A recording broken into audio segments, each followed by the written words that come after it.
Madame, Messieurs, tout le plaisir est pour nous de vous savoir nombreux à suivre cette émission Débat ouvert. Aujourd'hui, le débat est ouvert avec mes deux invités ici sur le plateau. Déjà, à ma droite, Monsieur Amissi Makutano. Il est le vice-président de la Ligue de jeunes de l'Union pour la démocratie et le progrès social. Donc, il est de la partie présidentielle. Il est également communicateur du chef de l'État et aussi porte-parole de son parti politique. De l'autre côté, à l'extrême droite, nous avons Monsieur Ferdinand Kitenge. Il est président de la société civile révolutionnaire. Avec eux, ce soir, nous parlons de cette nomination du formateur du gouvernement. Il est déjà connu. Il s'appelle déjà Sama Lukonde. Donc, c'est lui qui est l'oiseau rare.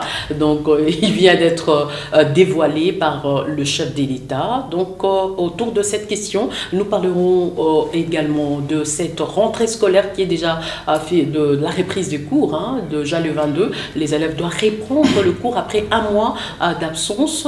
Déjà, nous parlerons également de cette prise de fonction du chef de l'État au niveau de l'Union africaine. Ça s'est dit de partout. Qu'est-ce qu'on gagne de cette responsabilité par le chef de l'État au niveau de l'Union africaine? Est-ce que la RDC peut être aujourd'hui bénéficiaire de beaucoup d'avantages à l'Union africaine? Donc c'est avec mes invités à qui je dis déjà bonjour et bienvenue dans cette émission. Merci madame. Merci beaucoup. Comment vous allez? Ça va. Ça va au rythme du pays. Donc je commence déjà, c'est déjà connu, Sama Lukonde est l'actuel chef du gouvernement. Donc est-ce qu'on peut déjà décrypter un peu qui est Sama Lukonde? Est-ce que c'est déjà une figure, la figure est connue du public? Est-ce que vous connaissez la personne? Et est-ce qu'il peut faire mieux que Ilou Kamba? Bon, merci beaucoup. Je vais prendre la parole le premier. Merci beaucoup, madame, de nous avoir invités pour essayer un peu, n'est-ce pas, de parler politique et surtout les événements qui sont permanents aujourd'hui dans la sphère politique. Pour ce qui concerne la nomination du Premier ministre, premièrement, il faut féliciter d'abord le président de la République parce qu'à chaque fois, nous avons pu rappeler au chef que le renouvellement de la classe politique était important. Nous avons connu beaucoup de nos aînés qui étaient considérés comme des porteurs de diplômes, je peux le dire, parce qu'avec le nombre de diplômes qu'ils détenaient, mais souvent, ils n'étaient pas à mesure de pouvoir relever les défis qui dérangeaient, n'est-ce pas, la nation congolaise. Et nous, en tant que jeunes, nous nous étions dit, maintenant ou jamais, le renouvellement de la classe politique doit avoir son apparition dans la politique du chef de l'État. Et aujourd'hui, nous avons cet oiseau rare que nous profitons de cette occasion pour présenter nos vives félicitations au nouveau Premier ministre, qui est M. Sam, qu'on a connu à son temps, il était ministre des Sports, et après récemment nommé par le chef de l'État à la GECAMIN. Et aujourd'hui, il a appris au chef de l'État de pouvoir chercher cet oiseau rare. C'est lui qui est l'oiseau rare d'aujourd'hui, le Premier ministre de la République démocratique du Congo. À cet effet, nous pensons que la donne politique pour l'instant, le président de la République a déjà impulsé avec l'Union sacrée, qui a rappelé aux uns et aux autres que ce n'était pas une fête d'anniversaire où on devait se partager le gâteau, mais c'était une vision justement pour qu'on mette les intelligences ensemble, qu'on relève les défis et qu'on donne aux Congolais ce dont il a besoin. Et nous pensons, parmi tant d'autres qui vont animer les institutions, Sam figure la première personne qui sera au chevet de ce gouvernement et à l'entrée du jet, nous ne pouvons que le souhaiter bon vent. Bon vent, est-ce que la nomination de Sama Lukonde est judiciaire selon vous de la société civile? Oui, madame, merci beaucoup. Oui. Comme mon co-débatteur venait de le dire, vous savez, au niveau de la société civile, c'est-à-dire au niveau du peuple congolais, cette nomination ne peut pas du tout impressionner parce que ce n'est qu'une conséquence logique des consultations qui avaient été initiées par le président de la République lors de son appel en date du 23 octobre au palais du peuple après la prestation de serment des juges constitutionnels. Il avait dit: je vais consulter la classe politique, c'est-à-dire le leader d'opinion, des leaders politiques et sociaux pour envie d'une évolution de 2 ans d'évolution dans ce qu'on appelait hier coalition FCC Cash. Et aujourd'hui, ça aboutit à une majorité qu'on appelle des nuances sacrées de la nation.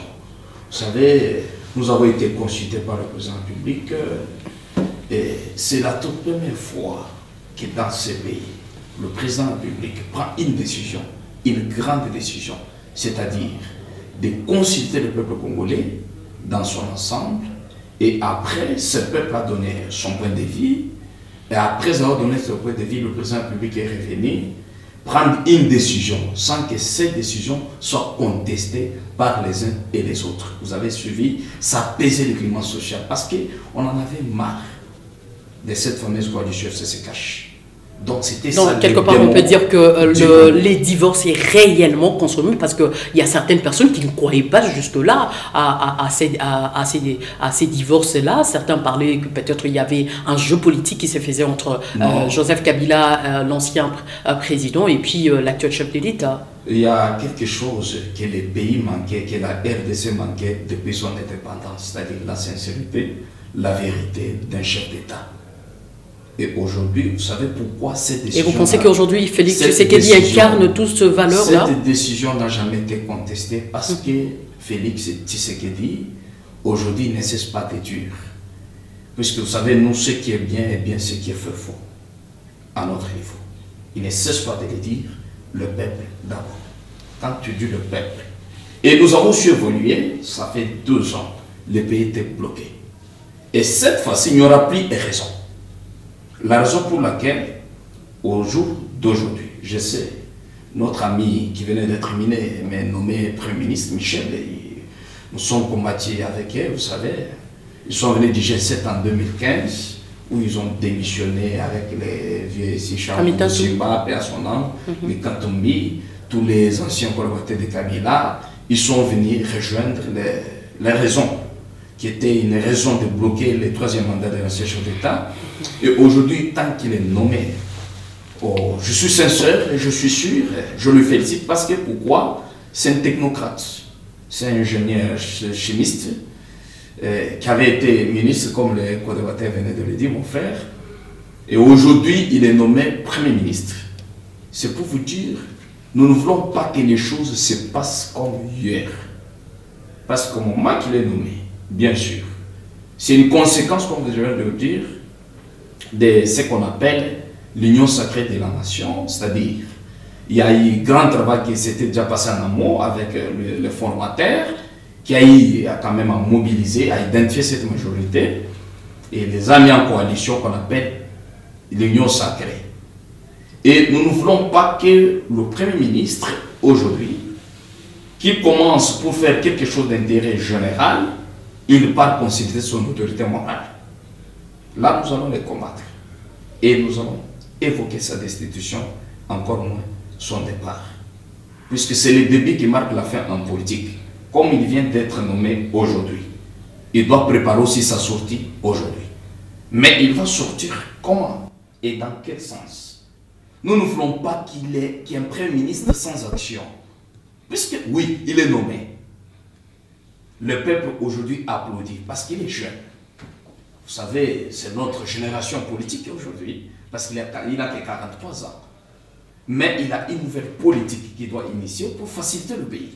Parce que la politique, la manœuvre du pays, la manœuvre de la gestion de l'État est à la charge, puisque nous sommes dans un régime semi-présidentiel, et à la charge du gouvernement.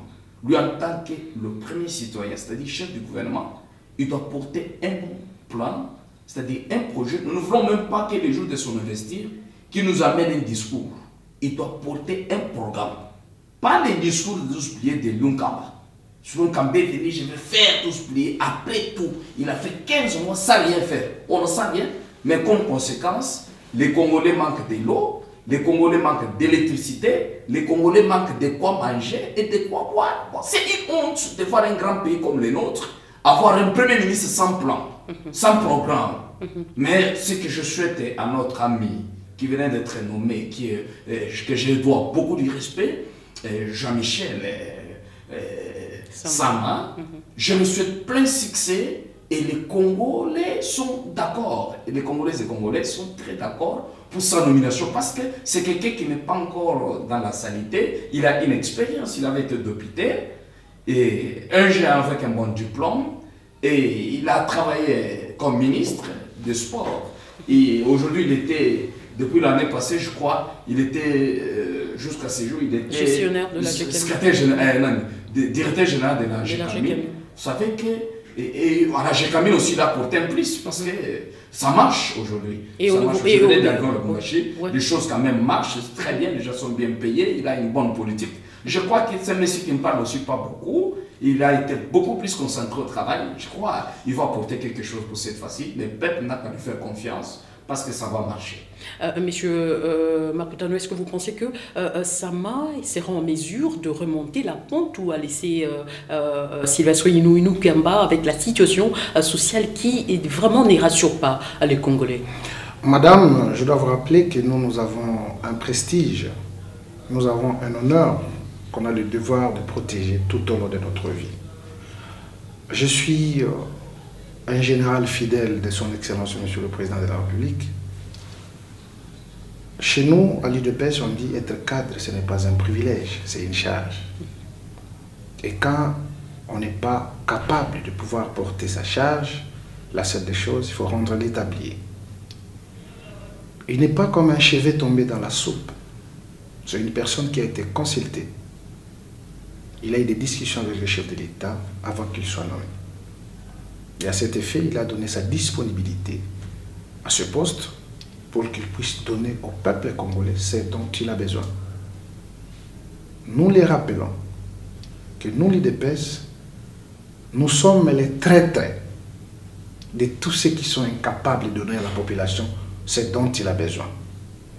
À cet effet, aujourd'hui, c'est une concrétisation, n'est-ce pas, de sa nomination. C'est officiel. Sam, Premier ministre de la République démocratique du Congo.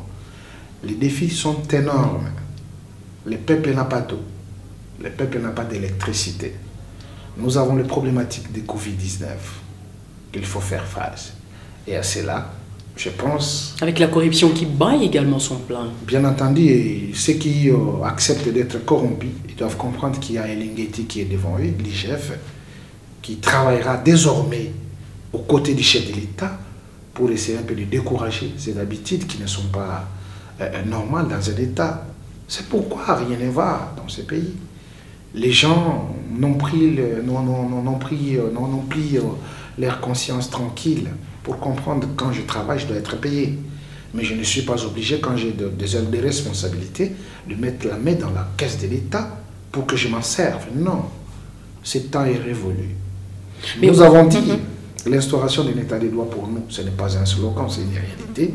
Et à cela, il y a quand même des conséquences qui vont se suivre. Mais aujourd'hui, en termes du choix porté sur Sama, parce que vous êtes sans oublier, il est quand même le ticket de l'Union sacrée, mais il vient d'une famille politique dont Ensemble pour la République de Moïse Katumbi. Mais pourquoi seulement le choix de Sama? Est-ce qu'il a quelque chose de si particulier dans sa gestion ou bien dans ce qu'il est, qui peut apporter de plus dans l'organisation ou bien dans la formation du gouvernement? Je dois vous rappeler, madame, que dans notre pays, l'histoire nous renseigne qu'il y a eu des gens qui ont exposé des diplômes dans ces pays. Où est-ce qu'ils ont laissé la République démocratique du Congo? Je crois que les diplômes n'ont pas démontré leur capacité de pouvoir redresser ou de bien, n'est-ce pas, arranger les choses en République démocratique du Congo. Les diplômes ont failli. Et c'est par là où je considère que ceux qui disent que la science en conscience n'est qu'une œuvre de l'art. Mais ce qui est important pour les Congos, nous devons avoir des gens qui ont une conscience tranquille d'aimer les Congos et d'aimer les Congolais. Vous voulez que je puisse vous relater des réalisations de Sam, mais je dois en quelques lignes. Premièrement, il faut reconnaître que c'est un Congolais. Il a fait la politique en République démocratique du Congo. En 2015, dans leur formation de G7, ils ont pu quitter le mangeoire, justement pour retrouver nous qui étions au front, justement pour combattre M. Kabila. Et après, il lui a valu être ministre des Sports et il a eu la confiance du chef de l'État pour présider aux destinées, n'est-ce pas, à la gestion de l'entreprise que nous appelons la GKMN. Aujourd'hui, il y a eu la nécessité, après le départ de Ilunga Kamba, qui d'ailleurs représentait un vide au niveau de la primature, il est venu faire le voyage de villégiature. Et c'est avec déception parce que le chrono était en train de compter. Mais malheureusement, le père est parti par la petite fenêtre, sans pour autant rien laisser pour les Congolais. Voilà une déception des gens qui nous portent des diplômes, des professeurs d'université. Mais avec ce que ça m'a fait au niveau du Katanga, ça lui a encore valu la confiance du chef de l'État et aujourd'hui le Premier ministre. Madame, nous devons mettre la foi pour dire qu'il sera à la hauteur de sa tâche et il sera un bon Premier ministre qui sera à l'écoute des autres, il sera expéditif, il sera quand même capable de se déplacer à travers les provinces de la République. Ilunga Kamba, une année et 7 mois, incapable de faire ne fût-ce que 6 provinces. Comment un Premier ministre incapable de pouvoir connaître les réalités des coins et les recoins de la République? Tout ça, c'était une déception, mais pour ce venir de M. Sam, nous souhaitons que les choses soient au rendez-vous et nous l'observons. Ferdinand, et aujourd'hui, parce que vous avez dit au cours de vos différentes réponses, vous avez dit que vous venez du Katanga. Est-ce que vous pouvez nous parler quand même à quel état aujourd'hui la GKMI? Bon, le Katanga pouvait faire quelque chose au jour d'aujourd'hui. Le problème est qu'il y a un problème sérieux de l'insécurité. Et je suis sûr, nous avons amené plus de 5000 sociétés fictives qui ne sont pas déclarées à l'administration fiscale, où le dossier a été confié à la disposition de l'APLC, c'est-à-dire l'Agence de prévention et de lutte contre la corruption. Et avec notre bilan que nous allons présenter au niveau de la société civile, je crois, nous sommes en train de préparer d'ici la semaine prochaine, puisque c'est prévu probablement avant le 28. Nous allons rendre public nos rapports. Je crois n'eût été de telles conséquences logiques, on devait constater certaines avancées significatives. Mais je crois, comme il y a l'organe délibérant qui va d'ici jeudi charger ses alimentaires, avec les doyens d'âge qui est là, le Baba Kion que je salue de passage, je crois qu'il va mettre une bonne politique et arriver aussi à aller voir le gouvernement provincial parce que c'est un gouvernement qui fait rien. Mais aujourd'hui, à quel état se trouve... Mais au niveau de la GKMI, il y a un peu de sérieux parce que le DG travaille bien, je connais aussi Tamboué, son adjoint qui travaille très bien aussi. Bon, là-bas, vous sentez que sa politique, je souffrais un peu quand je vis à distance la GKMI. J'ai rappelé même le PDG Moulendango en France. Je lui ai dit, peut-être il y a espoir, peut-être qu'on revient à la station de 1990, pendant le moment qu'il lui gérait. Et je lui ai dit ça. Et il m'a dit, bon, heureusement, ils doivent aussi développer, fournir encore beaucoup d'efforts. Je crois comme lui est parti, si, avec la vision qu'ils avaient avec son adjoint, si lui aussi continuait, et qu'il profite aussi d'avoir la confiance du chef de l'État pour être confirmé à ces postes-là, je crois qu'avec l'air politique, ça pourra très bien marcher. Parce que c'est un monsieur aussi qui se connaît plus. Son DGA, on appelle DGA, monsieur Tamboué, oui c'est ça. Mais sinon, ça marche un peu, parce que il y avait beaucoup de retraités qui n'avaient pas bénéficié des frais de retraite. Il y avait aussi des impayements, mais les gens quand même ont profité. Ils sont en train de les payer. J'ai reçu plusieurs personnes. Mais c'est pour vous dire qu'en tout cas, bon, avec sa politique, vous trouverez que c'est quelqu'un qui a quand même une bonne politique, qui avait une politique là pour faire avancer cette entreprise. Mais avec la nouvelle charge qu'il vient d'avoir aujourd'hui pour le gouvernement, ça ne peut pas applaudir. C'est pourquoi au niveau de la société civile, on prend acte.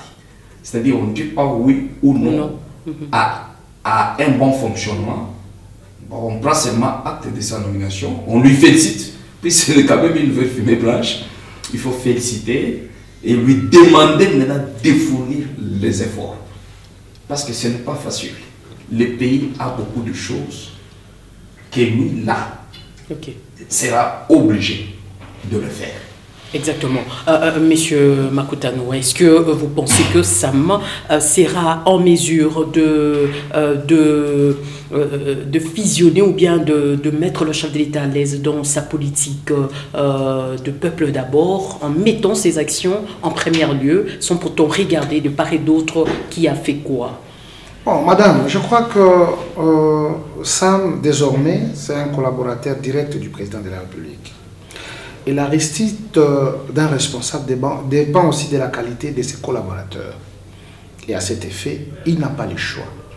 Il n'a que le choix de bien faire pour satisfaire la population congolaise. Faute de quoi? C'est un fiasco. Et du président de la République et de lui-même qui est promu aujourd'hui Premier ministre.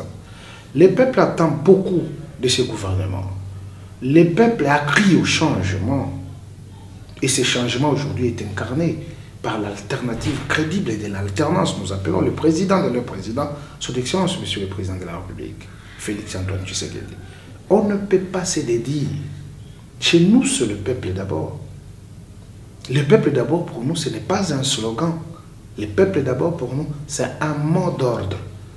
Que tout le monde doit se ranger derrière ce mot d'ordre pour répondre à la volonté de nos pères fondateurs. Et à cela, être cadre, ce n'est pas un privilège, c'est une charge. Donc, il doit être capable de relever les défis parce qu'il est aujourd'hui le Premier ministre. Il n'a pas le choix. Il ne peut que donner le meilleur de lui-même et que le peuple puisse trouver son compte.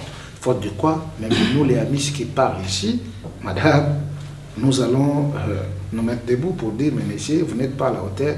Franchement, s'il faut dégager, vous dégagez. Ferdinand, est-ce que vous pensez que le chef de l'État, avec cette configuration politique qu'il a, l'ossature politique qu'il a tout autour de lui, avec déjà au niveau de l'Assemblée nationale, il a une majorité écrasante et aujourd'hui, avec le ticket union sacré qui vient de sortir au travers le parti de Moïse Katumbi, est-ce que vous pensez encore que le chef de l'État aura encore, je peux dire, des excuses auprès de la population dans les jours à venir?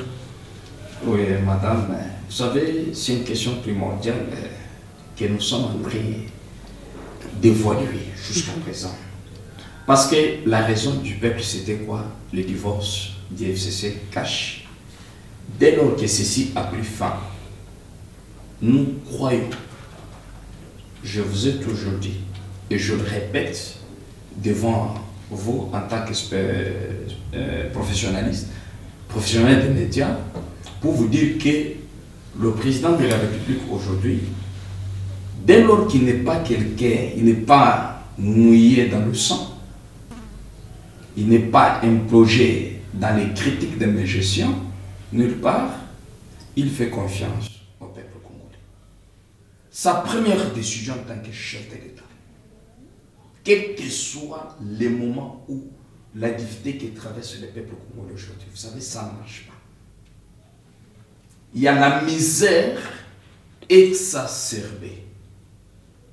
Vous savez, un président de la République a comme ennemi principal la misère du peuple. C'est à lui, et en collaboration avec le Premier ministre, c'est-à-dire le gouvernement,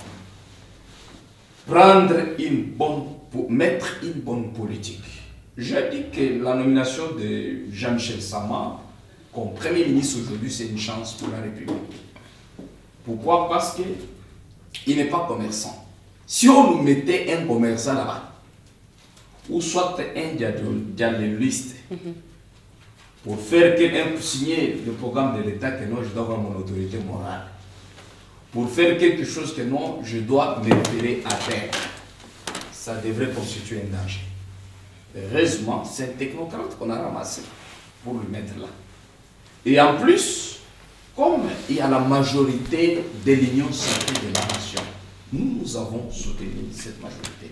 Nous avons fait appel à cette majorité au niveau de la société civile, c'est-à-dire au niveau du peuple congolais.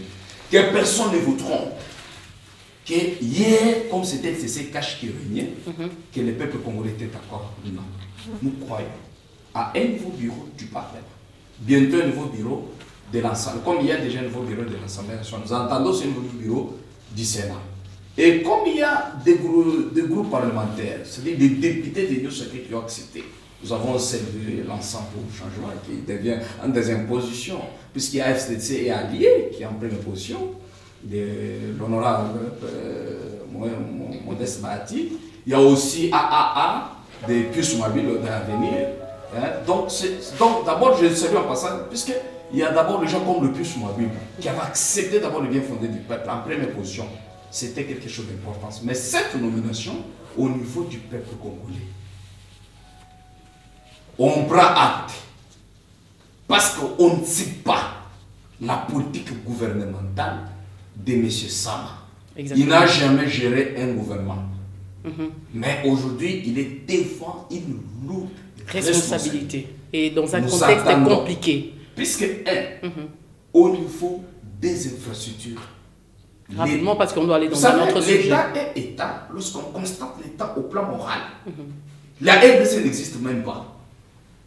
Au plan juridique, parce que c'est un État créé, on peut y croire. Mais au plan politique et sécuritaire, c'est une déchirure. Je vous assure, les défis sont énormes. Où il doit être entouré autour de bons collaborateurs. Des meilleurs même. Parce qu'il faut prendre même le ministre technicien. Je me rappelle, il y a eu deux ministres incompétents. 70% des ministres de l'ancien Premier ministre Ilunga Ilunkamba. Des personnes incompétentes. Nous en avons constaté un ministre qui ne fait rien.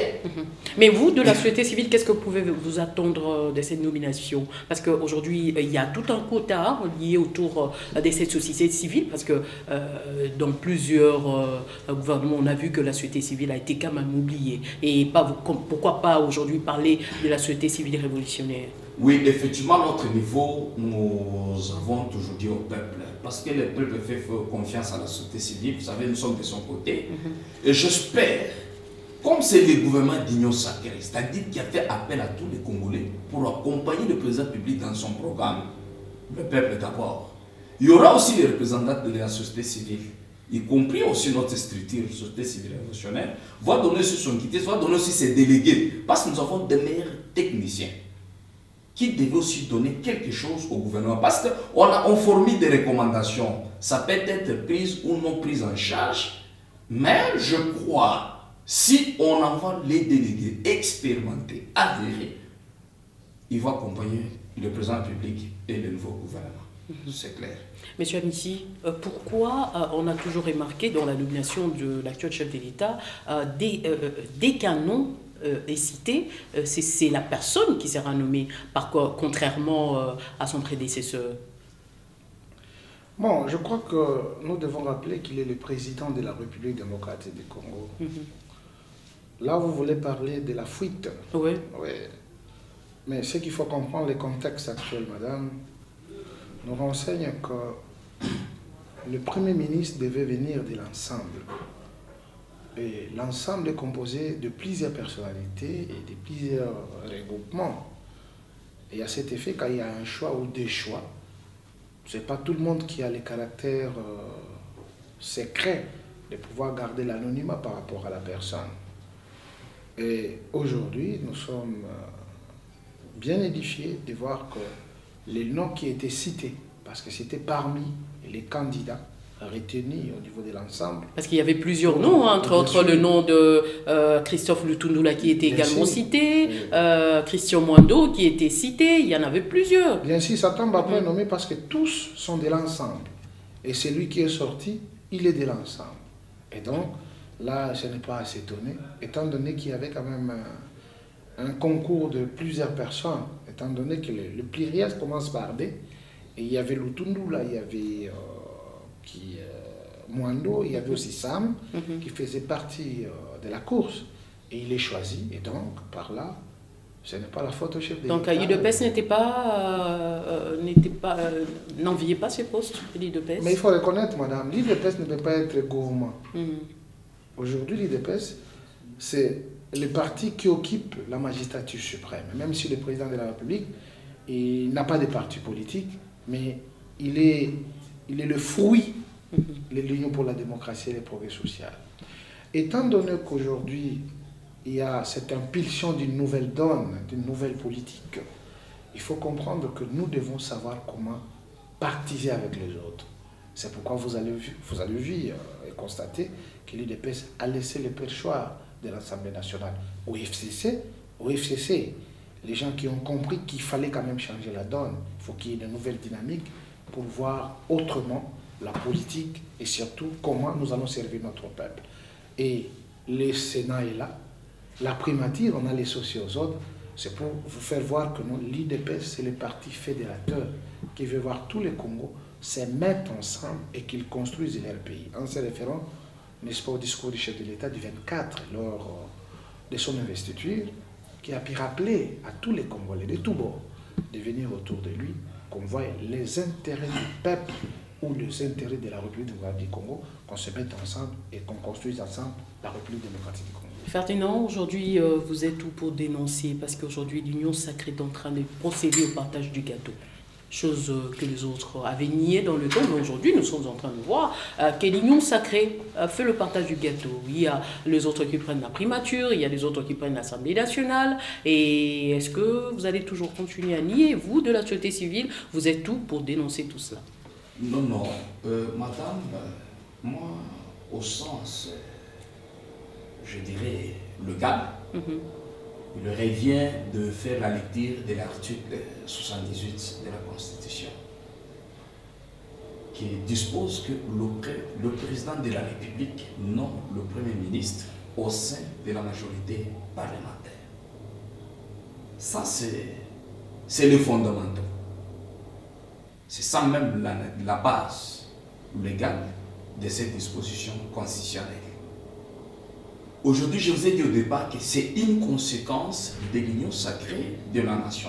C'est dire que nous venons de là.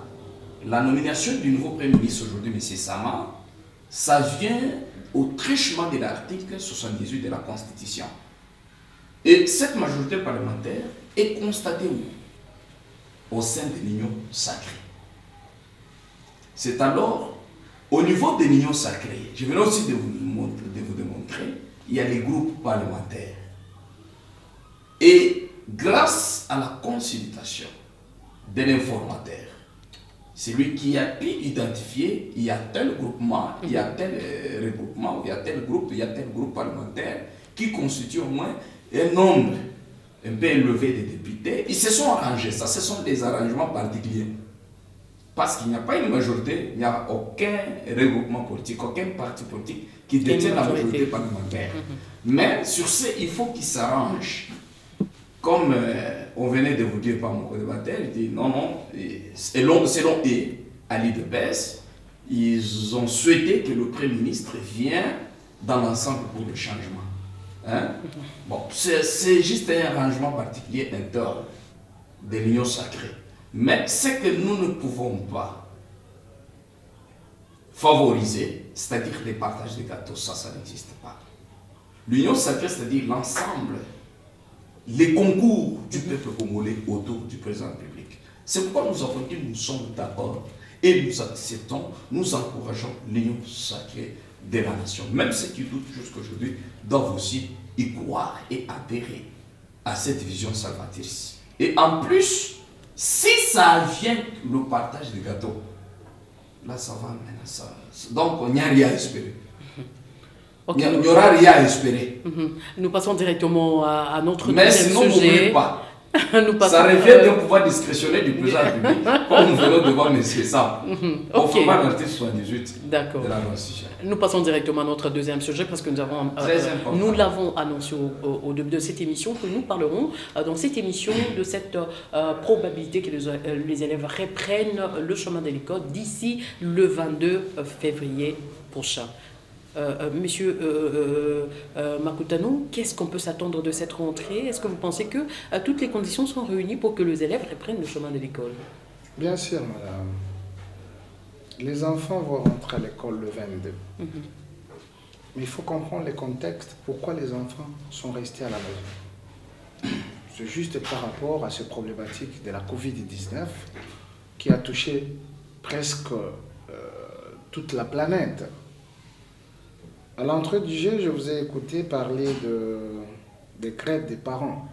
Ce n'était pas une question de grève, ce n'est pas une question de salaire. Ça se dit toujours, la santé n'a pas de prix. L'État a le devoir de protéger les citoyens. Les enfants, c'est nos enfants. On ne peut pas les livrer parce qu'on veut que les enfants puissent aller à l'école.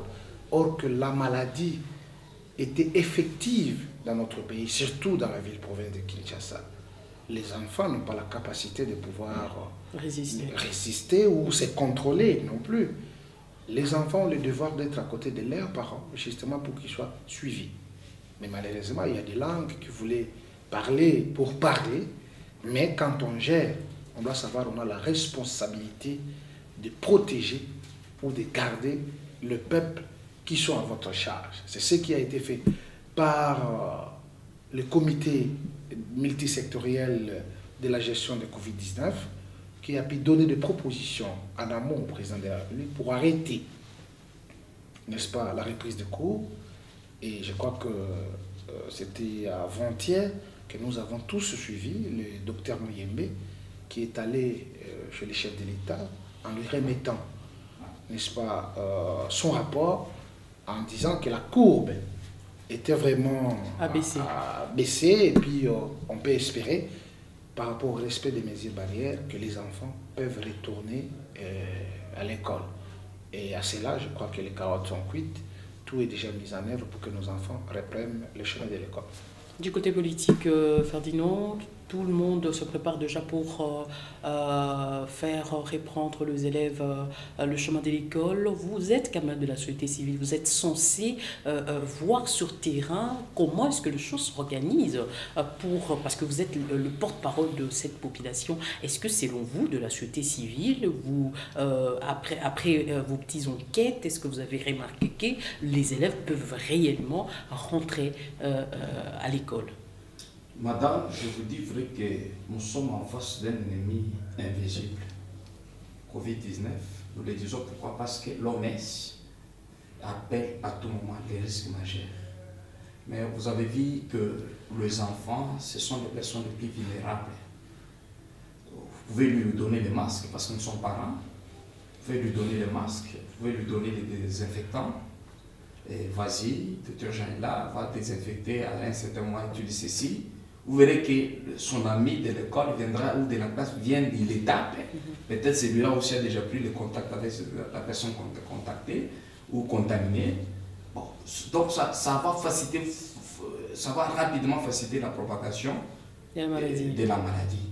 Bon, au départ, on avait salué parce que la deuxième vague venait avec une grande vitesse. On avait salué les décisions du gouvernement qui avaient été initiées par le président public. Ils ont communiqué, les parents ont observé. Maintenant, comme ils ont encore décidé eux-mêmes que les enfants peuvent revenir, vous avez vu, presque, c'est ça notre souci majeur. Parce que les enfants, les négliger, peu d'état comme ça constitue un danger. Quand les enfants n'ont pas une bonne éducation scolaire, ça constitue un danger permanent pour la société. Bon, vous voyez, les parents sont prêts, ils sont pour, quand bien même ils se dépassent. Mais cette question fondamentale, nous devons aussi faire un pas en arrière pour voir la gestion des fonds qui avaient été alloués à la gratuité de l'enseignement de base.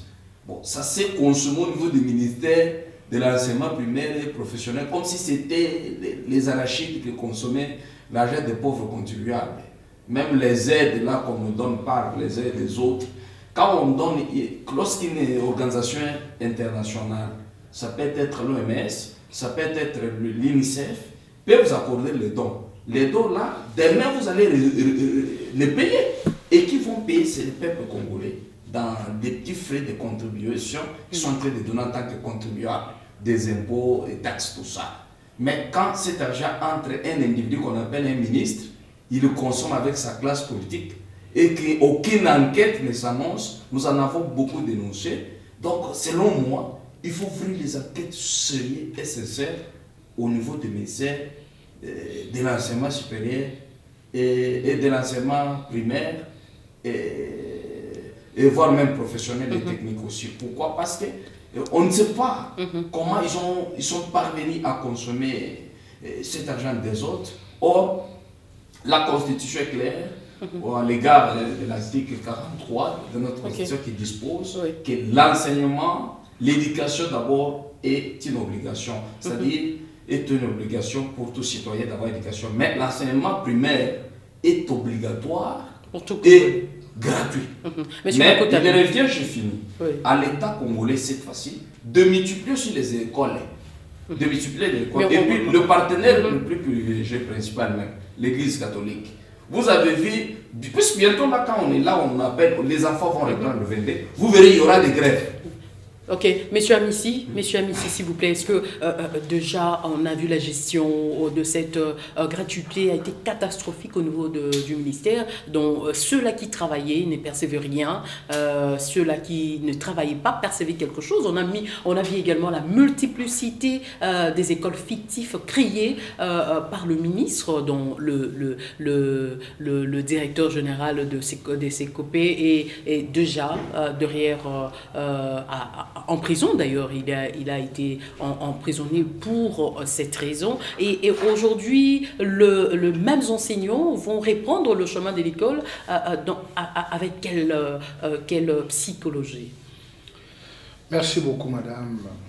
Le président de la République, il a sillonné le monde pour voir comment nous pouvons trouver les financements par rapport à ces programme phare du chef de l'État. Je vous ai rappelé ici, madame, que nous avons une référence. Mais sans peut-être pas déranger votre enchaînement d'idées, mais les financements peuvent venir. Mais quand on n'arrive pas à gérer d'abord ce que nous possédons, ça pose problème déjà. C'est la canalisation, quand ça pose problème. Je crois que nous pouvons tout simplement rencontrer des difficultés en cours. Tshisekedi nous disait, nous devons créer un prototype d'homme responsable que nous allons léguer à toutes les générations futures. Ça veut dire, il faut investir dans l'homme pour espérer un développement meilleur. C'est pourquoi j'ai dénommé ce programme le programme phare du chef de l'État, instruire, former les Congolais. Mais voir un ministre avec toute son équipe se mettre à détourner l'argent de la formation de nos enfants, madame, c'est un crime. Et ce crime ne peut pas être impuni. Il faut que les gens puissent répondre de leurs actes. Nous pensons que dès ce 22, nos enfants vont retourner à l'école et qu'on puisse voir, n'est-ce pas, la réaction de ces enseignants. S'ils ne sont pas payés, je crois que tout celui qui était à la charge, n'est-ce pas, de la paix de ces enseignants doit tirer toutes les conséquences possibles. Partout ailleurs, à travers le monde, l'enseignant, c'est un métier noble. Il doit être bien encadré, bien traité, parce que notre avenir en dépend. Au niveau de la RDC, cet enseignant est mal vu, impayé, donc un homme de moins que rien. Pas du tout. Avec la politique du chef de l'État, un enseignant a une place par rapport à sa politique. Et nous pensons que désormais, rien ne sera plus comme avant. Fernand, vous pensez que l'IGF peut être également derrière le ministre de l'enseignement secondaire et Willy Bakonga, avec la mégestion qui lui a caractérisé? Madame, je vous dis, l'IGF, quand le chef de l'État a permis son fonctionnement, c'est-à-dire son fonctionnement, et il a créé aussi une deuxième agence, qui est la Ligue de la prévention et de la lutte contre la corruption. Toutes ces institutions-là, ils ont quoi comme rôle au plan juridique? Ce sont les dénonciataires. Par conséquent, l'inspecteur général et les coordonnateurs de l'APC jouent le rôle des dénonciateurs et des OPJ. Ce n'est pas efficace. Il faut qu'on arrive à créer un parquet financier. Vous détournez des parquets, vous oblige d'abord à faire la restitution de tout ce que vous avez volé. Et par conséquent, il passe à l'identification et la saisine office de tous les biens détournés et de vos patrimoines, voire même de vos membres de famille. Ça corrige. Mais face à une flagrance aujourd'hui, parce qu'on est en train de voir que la gestion de l'actuel ministre de l'enseignement primaire et secondaire et professionnel et tout, ça n'a pas fait l'unanimité dans sa gestion, parce que les professeurs eux-mêmes décrier, parler haut et fort que cette gestion ne nous plaît pas parce qu'on ne se retrouve pas. Il y a de l'argent qui sort, mais on n'arrive pas à la voir. Ce sont d'autres personnes qui le possèdent. Que faire? Vous, le gouvernement, vous regardez comme ça, donc vous êtes complice. À notre niveau du peuple, parce que quand il y a des détournements des voix, c'est la souffrance du peuple. Mais nous voyons la volonté de faire quelque chose dans l'échelle du président public. Mais nous disons, vous savez la RDC, pour changer ce pays, madame, ce n'est pas une question d'État. C'est une question de volonté politique. Prendre des mesures fermes, décisives, mettre une politique à nous avons vu avec M. Kabila. C'est au bout de 3 mois, le pays a pris d'autres alliés. S'il n'y a pas la sanction, je ne parle pas maintenant en tant que pénaliste. S'il n'y a pas la sanction dans un État, à ce moment-là, rien ne marchera pas. Le ministre, il y a des traces énormes. Mais est-ce que jusqu'à aujourd'hui, je vois ils sortent même à bras ouverts, ils passent, ils parlent, ils disent de n'importe quoi, même dans le média, et même devant vous, c'est parce que ils sont dans les tralala. Ferdinand, nous sommes vraiment, on me signale que nous sommes presque à la fin. Un mot, aujourd'hui, l'UDPS, 39 ans, 32 ans de lutte, ou 36 ans de lutte. Qu'est-ce qu'on peut retenir de cette UDPS aujourd'hui qui est au centre de la gestion du pays? Madame, nous avons passé 37 ans dans la lutte avant que nous accédions à la magistrature suprême. C'était le vœu pour que nous puissions répondre positivement aux aspirations de notre peuple. Je crois que c'est une joie. 39 ans, ça s'est fait. Cela démontre à suffisance qu'il y avait des idéaux qui ont été incarnés par la majorité des Congolais pour accompagner ce patrimoine digne de la République démocratique du Congo que nous appelons l'Union pour la démocratie et le progrès social, aujourd'hui au pouvoir, après avoir passé un long moment dans la lutte. Mais je dois rappeler que ces moments d'aujourd'hui doit nous pousser aussi à se rappeler de ceux qui nous ont précédés. Tous nos amis qui ont été fauchés tout au long de notre élite, ce sont eux qui méritent mieux. Nous sommes les rescapés et nous avons le devoir sacré d'amener ces combats jusqu'au bout, tout en répondant positivement aux aspirations et à la demande de notre peuple. Ferdinand, est-ce que vous pensez que l'UDPS aujourd'hui reflète sa lutte de 37 ans dans sa gestion? Jusqu'aujourd'hui, d'abord, je félicite les pères fondateurs de ce parti. Nous avons d'un côté les 13 parlementaires et de l'autre côté leurs accompagnateurs. Et le monument vivant, qu'on peut appeler, c'est le leader Manzoumo Etienne Tshisekedi Omulumba. Nous avons été à ses côtés, on a appris aussi sa politique. Et aujourd'hui, leur lutte, elle est maintenant sous examen. Elle est sous examen par le biais du président public Félix Antoine Tshisekedi. Il a eu une vie sauve dans ces 2 ans derniers parce qu'il était en cette fameuse coalition. Comme c'était une première expérience du pays avec l'alternance au pouvoir, le peuple est calme. Maintenant, je crois que ça commence aujourd'hui avec la nomination du Premier ministre. Les observations importantes, les critiques majeures, encore moins des revendications grandioses. Tout commence aujourd'hui. Parce que ce qu'on attendait, c'est la mise en place ou l'effectivité de l'Union sacrée de la nation, je crois. Et ce combat-là, pourquoi avec la volonté du peuple n'est pas décorer le président Tshisekedi à un héros national parce qu'il s'est bâti sans armes dans ce pays? Ça, moi, je suis d'avis parce que le peuple congolais, c'est d'accord qu'au lieu de de glorifier les gens qui sont mouillés, trempés dans les sang après avoir tué les Congolais, vous venez que n'a comme héros. Merci. Donc, les choses paraissent largement. On peut, moi je trouve, peut le faire pour encourager cette lutte. Nous avons Mandela qui s'est battu. En tout cas, merci, merci à vous, mes invités, d'avoir répondu à cette invitation de débat ouvert. Donc le débat était ouvert sur tout le plan, hein, dans son tabou. Donc c'est par là, madame, messieurs, que je vous dis merci à vous de nous avoir suivis de partout à travers le monde. Restez branchés en compagnie de la télé démocratique. Au revoir.